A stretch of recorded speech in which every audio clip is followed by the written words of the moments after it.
She has brought millions. I wouldn't be surprised if it's billions of eyes onto the W and onto women's sports.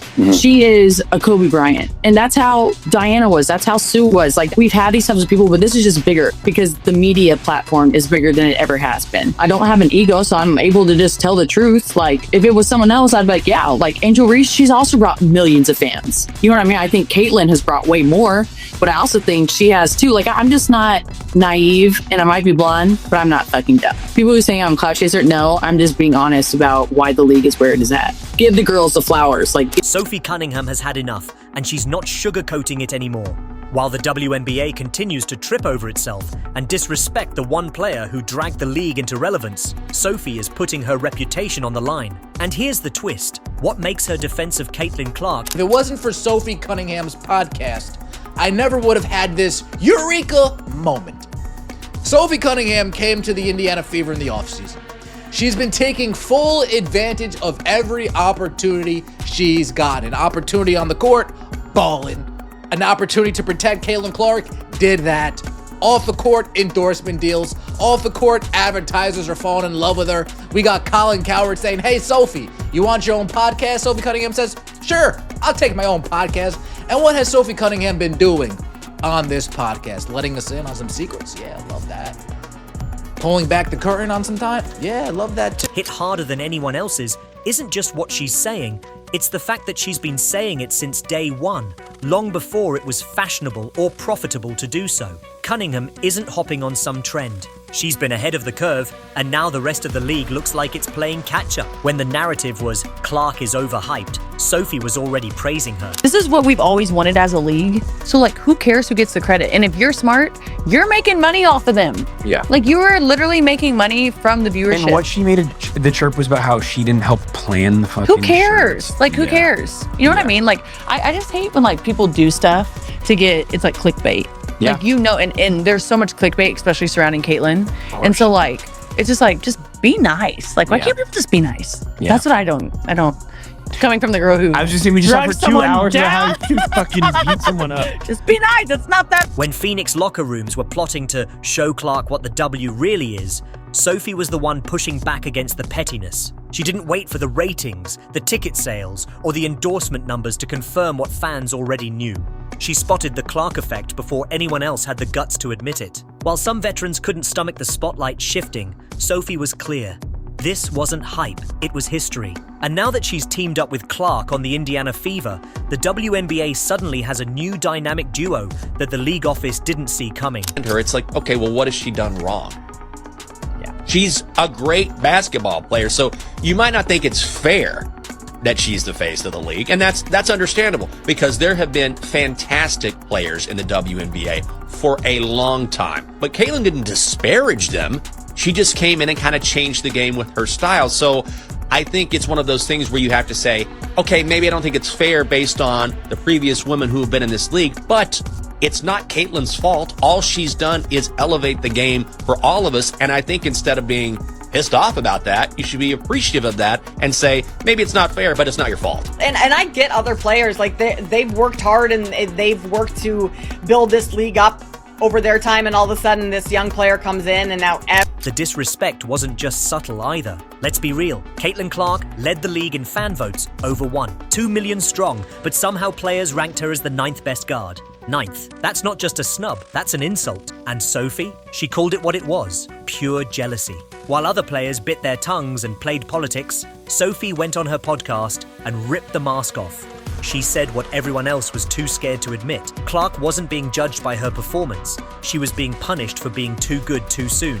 The league was watching its biggest star draw millions of viewers, yet some of its own players were more focused on dragging her down than lifting the sport up. Sophie's voice cut through the noise because it came from someone who had been there, a second-round pick who had to claw her way into the league. Italy been calling out the officiating. And what's one thing the WNBA holds over these players' heads? Ooh, I'm going to fine you. Ooh, if you call out the officiating, I'm going to fine you. And the players say, no, I can't afford that. So they keep it all hush-hush. But Sophie Cunningham, she's sitting on a pile of money. So when Kathy Engelbert hears her say something about the referees, Kathy says, here's a fine. And Sophie says, okay. Who had to fight for every minute of playing time and who knew what real hard work looked like. That's why when she says Clark is special, fans listen. And when she says the league is jealous, it stings, because she's not wrong. But Sophie's courage doesn't stop with locker room talk. Unlike most players, she isn't afraid to take on the referees either. The WNBA has a stranglehold on its players. Criticize officiating and boom, there's a fine waiting for you. Most players can't afford it, so they keep their mouths shut. But Sophie, she's built her brand, she's built her bank account, and she doesn't need to play scared. When the league hands her a fine, she shrugs and pays it. Why? Because she understands something the league office doesn't. This isn't just about basketball anymore. This is about survival. It's about the future of women's professional sports. And you don't grow by tearing down your brightest star. You grow by protecting her. Sophie sees that crystal clear. She knows that when Caitlin Clark's games are pulling 7 million viewers, the most in a quarter century, the league's job isn't to minimize her, it's to maximize her, protect the investment, build around her, turn the jealousy into momentum. Instead, the WNBA has sat on its hands. Do you hate Caitlin Clark? Come on, talk dude. to me. Absolutely not. I think that she's a gem. I didn't know her, but All-Star Weekend, we kind of bantered back and forth a little bit.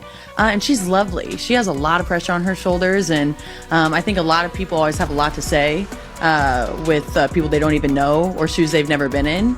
And for me, I think she's handling the pressure very well. She's doing a lot of great things for women's basketball. Letting veterans target Clark, letting referees mishandle games, letting the culture around the league rot from within. That's why the Indiana Fever went out and signed Sophie Cunningham in 2025. Not just for her jumper, not just for her defense, but for her fire, for her willingness to be the enforcer Clark desperately needed. It was a move straight out of NBA history, the same way the Bulls got Charles Oakley to protect Michael Jordan in the 80s. They saw the future and knew Jordan couldn't do it alone. Now the Fever are playing the same chess game. They see Clark as a generational star, and they know she needs someone fierce enough to watch her back. Sophie is that player. She's not shy about it either. From day one with Indiana, she made her mission clear. I want her to go do her thing, and anything she needs from me, I'm going to be here. That's not PR talk. That's not media-trained fluff. That's real. That's a teammate saying, this league doesn't get it, but I do. And Sophie's timing couldn't be better. Would be wise to kind of uplift Caitlin even more, or try and catapult her, because it only does wonders for the league. Like they are able to wear "Pay me what you owe me" shirts because they're getting a new TV rights deal because of Caitlin Clark. So Right. There's so many sides to this, but like at the end of the day, it's what's best for the league, and it's what's best for these players individually if Caitlin Clark kind of continues. Because if the WNBA is a physical league, and let's not pretend otherwise, then Clark is the spark pouring gasoline on every matchup. The WNBA isn't about dunk contests or vertical highlights, it's horizontal. It's collisions, elbows, body checks, players muscling each other for every inch. Add Clark's flashy style into that mix and it's fireworks. Veterans don't know how to guard her. Referees don't know how to call her games. And rivals? They just get angry that she's forcing the spotlight onto their court. That's why Sophie matters. She's the shield Clark didn't have in year one. She's the one saying, if you want to come after Caitlin, you're going to have to go through me. That kind of loyalty doesn't just win games, it shifts cultures. It tells fans, we see what's happening and we're not letting it slide anymore. But Sophie didn't just step onto the court to protect Clark physically. She pulled back the curtain on what was really going on behind the scenes. On her podcast, Sophie admitted what no one else would. To be alongside of her and maybe relieve the pressure, being able to shoot and spread the court for her to go do her thing. She's still young, and I think that I've been taken under, Diana took me under her wing, and I've learned a lot from her, and now I hope to kind of do the same for Caitlin if she wants it. I just think the relationship piece is huge, and when you're trying to do something great, it takes everybody, and so I want her to go do her thing, and anything she needs from me, I'm going to be here. But again, I think that like just the competitor that I am, I'm fierce, I'm sassy, I stick up for my... In her own Phoenix Mercury locker room, players were openly plotting to teach Clark a lesson. This wasn't just standard rookie hazing, this was coordinated targeting. Veterans felt threatened, So instead of embracing the young star who could elevate their entire sport, they decided to drag her down. Sophie exposed it all. She admitted that even back then she thought it was too much, and now that she's standing beside Clark as a Fever teammate, it's worse than ever. Her honesty revealed a league culture poisoned by jealousy, where players would rather destroy their golden goose than admit she's their ticket to relevance. And if you want to know when fans realized Sophie wasn't bluffing, it came in one viral moment. When CATLIN Clark got poked in the eye and shoved to the ground by rivals with refs looking the other way, the message was clear. The league wasn't going to protect its star, so Sophie did it herself. Late in the game, when JC Sheldon thought she had an easy layup, Sophie made a statement. She dragged Sheldon to the floor and sent a message the entire league heard loud and clear. Touch Clark and you'll answer to me. Within 24 hours, Sophie's social media following exploded from hundreds of thousands to over 1.2 million. Brands lined up with endorsement deals. Thanks of the games, that's a really close second. And so they're always 10 plays ahead of everyone. They're always on a whole different wavelength. And I'm just happy that I got my time with DT. I love her to death. I'm so excited to watch her docuseries. I think she deserves the world and more. I know she's enjoying retirement, probably going crazy because she's also psycho, and I've said that multiple times, but it's been fun to be a sponge and then kind of talking with CATLIN, just kind of seeing that she's at the beginning of her professional career, but there's a lot of similarities there. Fans rallied around her, not just because she fouled an opponent, but because she finally did what the league refused to do: stand up for CATLIN Clark. Sophie insisted it wasn't for clout. "I stand up for my teammates," she said, but the fans' reaction told the story. This wasn't about one foul. This was about a league that had failed its star and a player who had the guts to fill the void. The truth is, Sophie Cunningham understands the business side better than most of her peers. Clark isn't just a player, she's a phenomenon. Fever games with Clark average over 1 million viewers. Without her, barely a fraction of that. Teams are moving games to larger arenas just to handle the crowd she draws. You don't sabotage that, you protect it. Sophie's blunt about it. Jealousy doesn't sell tickets. Petty grudges don't grow leagues. Protecting Clark does. Supporting her does. Building around her does.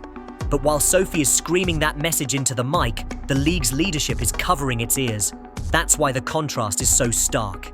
On one side, you have Sophie, the enforcer, the truth teller, the business-savvy veteran who understands that Clark is the key to growth. A couple days ago, when CATLIN Clark got destroyed, her girl Sophie came to her defense, and this was the most beast mode thing that I've seen a woman do in WNBA history.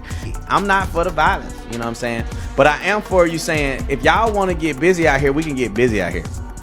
And I know we got some clips of Sophie outside of basketball going to the game. So I want you to put the whole picture together, right? Good at basketball, she's fighting back for CATLIN Clark. And then, on the other side, you have league officials pretending everything is fine, while stars take cheap shots, referees swallow whistles, and jealousy festers. The result? The WNBA looks insecure instead of unstoppable. Fans can see it, and they don't like it. The locker room expose made it even worse. Sophie revealed that instead of celebrating a generational talent, Mercury teammates wanted to show her the W. Think about how twisted that is. The arrival of CATLIN Clark should have been a celebration, a unifying moment. Instead, it exposed just how fragile the league's culture is. Sophie left Phoenix, and now in Indiana, she's proving what real leadership looks like. She's not just protecting Clark on the court, she's protecting her in the court of public opinion. She's flipping the script the league refuses to touch. Saw it coming. They went and got Sophie Cunningham, 6-year-old black belt. This is what the Bulls did with Charles Oakley to protect Michael Jordan. And I said this last year several times. The WNBA is not a vertical league. Their players can't jump over each other to score like the NBA. It's a horizontal chippy league.